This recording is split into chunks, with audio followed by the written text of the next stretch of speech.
Hey there, want to earn maximum cashback on your Chase Freedom Flex or Freedom Unlimited card?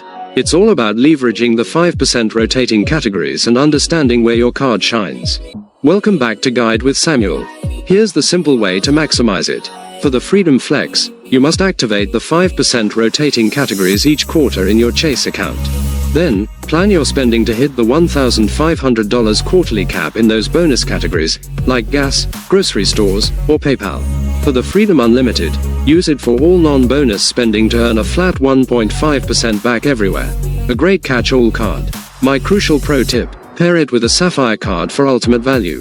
If you also have a Chase Sapphire Preferred or Reserve, you can transfer the cashback points from your Freedom card into your Ultimate Rewards account.